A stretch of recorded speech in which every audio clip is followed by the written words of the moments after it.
जय हो माता जी दिया। प्रिय भक्तगणों, एक समय की बात है।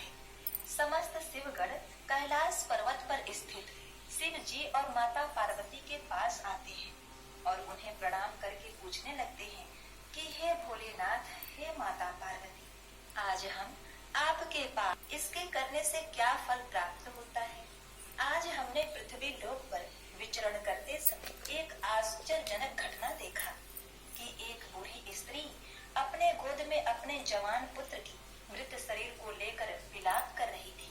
तभी उसने जीतिया माँ को सौगंध दी कि अगर उसने सच्चे मन से खर जीतिया का व्रत किया है तो उसका पुत्र जीवित हो जाए। हे भोलेनाथ, हे माता पार्वती, तभी हमने देखा कि आश्चर्यजनक रूप से उस बूढ़ी स्त्री का पुत्र जीवित हो उठा और वहाँ उपस्थित सभी लोग जीतिया माता की जय जयकार करने लगे। शिव जी ने कहा, हे मेरे प्रिय गणों, आज तुम सबने संसार के कल्याण के उद्देश्य से जीतिया व्रत के उत्तम महात्म को सुनने की इच्छा प्रकट की है। इस महात्म को सुनने मात्र से कोटि कोटि पाप भस्म हो जाते हैं। इस महात्म को सुनने वाला कभी दरिद्र नहीं होता। इसे सुनने से ही जीतिया व्रत पूर्ण होता है, जिससे प्रसन्न होकर जीतिया माता स्त्रियों को सदा पुत्रवती रहने का आशीर्वाद देती है। तो आज मैं आपको जीतिया व्रत के उत्तम महात्म कथा को सुनाने जा रहा हूँ। इसे पूर्ण श्रद्धा तथा भक्ति भाव से पूरा सुनिएगा। तब जय जीतिया माई की जय। ओम नमः शिवाय। दो बहनें थीं, एक का नाम सुखिया और दूसरी का नाम दुखिया था। दोनों का भाग्य उनके नाम जैसा ही था। दुखिया गरीब और बहुत दुखी रहती थी। सुखिया अमीर थी और हमेशा सुखी रहती थी। दोनों एक ही गांव में रहते थे।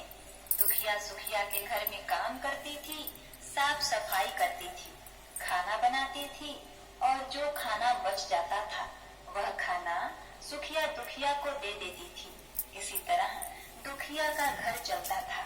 समय बीतता गया। दोनों के बच्चे थे। सुखिया को 2 पुत्र थे और दुखिया को भी 2 पुत्र थे। जब जीतिया का व्रत आया तो दोनों बहन जीतिया का व्रत रखती हैं।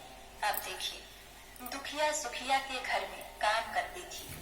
व्रत के दिन दुखिया ने सुखिया के घर जो चावल फटका था, चावल को साफ किया था, उसमें से जो खुद्दी निकला वह अपने लिए रख ली और साफ चावल सुखिया को दे दी। फिर साग को चुनती है, पत्तियों को डंठल से अलग करती है। बढ़िया साग सुखिया के लिए रख ली और जो डंठल था वह अपने लिए रखी।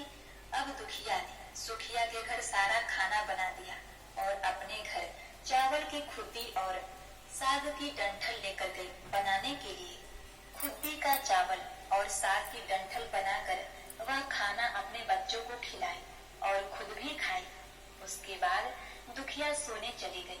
आधी रात में एक बूढ़ी औरत उसके घर पर आकर दरवाजा खटखटाती है तो दुखिया पूछती है, कौन है? तब बुढ़िया बोलती है, बेटा हम हैं।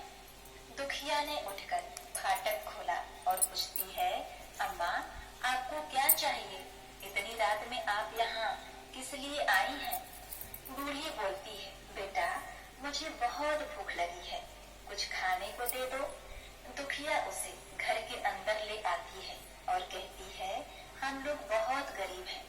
आज मैंने खुद्दी का चावल और साग की डंठल बनाया है, क्या आप खाएंगी?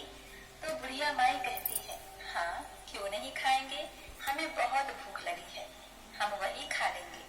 दुखिया अंदर जाकर खुद्दी का चावल और साग की डंठल लाती है, बूढ़ी को खाने के लिए दे देती है। बूढ़ी माई खाना खाने के बाद कहती है, मुझे अच्छे से कुछ दिखाई नहीं देता इतनी रात के अंधेरे में। तो दुखिया कहती है, कोई बात नहीं, आप यहीं पर सो जाइए, सुबह अपने घर चले जाइएगा। तो बूढ़ी दुखिया के घर में सो जाती है। फिर थोड़ी देर बाद उठकर बूढ़ी बोलती है, बेटा मुझे दीर्घ शंका पैखाना लगा है, कहाँ करूं? तो दुखिया कहती है, मेरे घर में बाथरूम नहीं है, इसीलिए आप उधर कोने में कर लीजिए। बूढ़ी माई पूछती है, बेटा भर भर करे या छर छर करे? दुखिया नींद में थी तो वह कहती है, माताजी भड़ भड़ कर दो, मैं सुबह 7 कर दूंगी। फिर थोड़ी देर बाद बूढ़ी अम्मा पूछती हैं कि बेटा मैं अपने हाथ कहाँ साफ करूं? तो दुखिया कहती है आप मेरे सर में अपने हाथ को साफ कर लीजिए। अब सुबह होती है तो दुखिया को यह सपने जैसा लगता है कि सोते समय मुझे कोई सपना आया होगा। वह ज्यादा कुछ नहीं सोची और नदी में नहाने के लिए चली जाती है। जब वह नदी में नहाती है और अपने बाल को धोती है तो उसके बालों से होते हुए जो पानी बहता है वह सोने का पानी होता है। आसपास की सभी महिलाएं यह देखकर चकित हो जाती हैं और कहती हैं तुम्हारे बालों से तो सोने का पानी गिर रहा है, क्या बात है? फिर क्या था, उसे रात की सारी बात याद आ जाती है। वह दौड़कर अपने घर की ओर भागती है, यह सोचकर कि उसका घर दीर्घ शंका से गंदा हुआ होगा, पहले उसको साफ करना होगा। जब वह अपने घर में जाती है तो देखती है कि घर के हर कोने में ढेर सारा सोना बिखरा पड़ा है। यह देखकर दुखिया बहुत ही खुश हो जाती है और सोचती है कि जीवित वाहन भगवान की कृपा से जो मेरे घर रूप धारण करके आए थे मुझे इतना आशीर्वाद दिया। अब दुखिया धनवान हो गई थी। अब क्या था, सुखिया के घर जाना और काम करना बंद कर देती है। दुखिया अब अपना व्रत पूरा करती है तो अपने पुत्र से कहती है कि जाओ मौसी के घर से तराजू लेकर आओ यह नापने के लिए कि यह सोना कितना है। बच्चा बहुत खुशी से सुखिया मौसी के घर जाता है और तराजू मांगता है। सुखिया पूछती है कि तराजू पर क्या नापना है? तो बच्चा बोला मेरे घर में बहुत ढेर सारा सोना है, उसी को माँ नापेगी। सुखिया कहती है खाने के लिए तुम्हारे पास कुछ भी नहीं है और सोना नापेंगे, मुझसे झूठ कहते हो। तो बच्चा कहता है नहीं, मैं झूठ नहीं बोल रहा हूँ। सुखिया सोचती है कि जब तराजू मामी है तो कुछ न कुछ जरूर ही नापेगी, इसीलिए वह तराजू के पीछे गोद लगा देती है कि जो भी नपेगा वह थोड़ा सा इसमें चिपक जाएगा। अब देखिए वह बच्चा तराजू लेकर अपने घर आता है। दुखिया जब तराजू पर सोना नापती है तो कुछ सोने का टुकड़ा उस गोद में चिपक जाता है। जब बालक तराजू लौटाने जाता है तो सुखिया उसको उलट पलट कर देखती है तो उसे तराजू में सोना लगा हुआ मिलता है। सुखिया सोचती है उसके घर में जरूर कहीं से सोना आया होगा, इसीलिए वह कई दिन से काम पर नहीं आ रही है। सुखिया उसके घर जाकर देखती है कि यह सोना कहाँ से आया। जब सुखिया दुखिया के पास जाकर पूछती है कि तुम्हारे पास इतना सारा सोना कहाँ से आया है जिसके लिए तुमने तराजू मंगाया था नापने के लिए। प्रिय भक्तगणों, दुखिया उस रात की सारी कहानी अपनी बहन सुखिया को बताती है। दुखिया का मन एकदम सच्चा था, इसीलिए वह सब कुछ बता देती है। लेकिन सुखिया के मन में लालच आने लगा कि दुखिया के पास हमसे भी ज्यादा धन आ गया। अब अगले साल जुतिया में मैं भी खुदी का चावल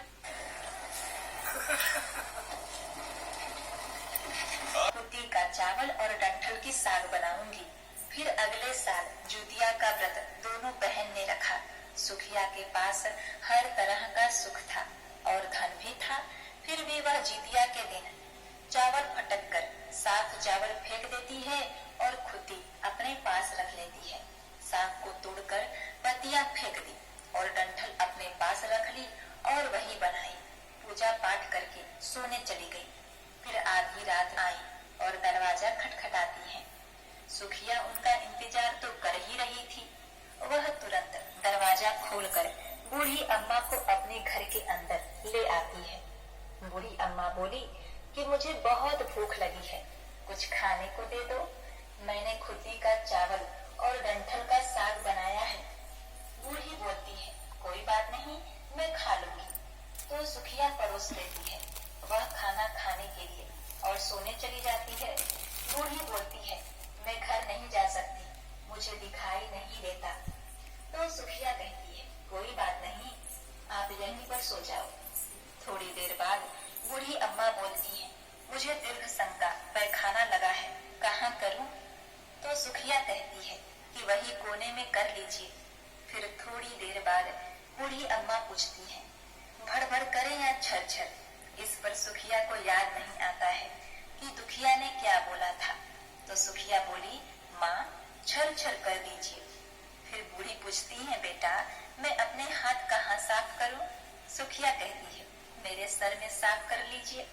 बूढ़ी अम्मा अपना हाथ सुखिया के सर में साफ कर लेती है। जब सुखिया सुबह उठती है तो उसका पूरा घर गंदगी से भरा पड़ा था और उसके बाल में भी बहुत गंदगी लगी होती है। यह देखकर सुखिया बहुत दुखी हो जाती है और उसे बहुत गुस्सा आता है।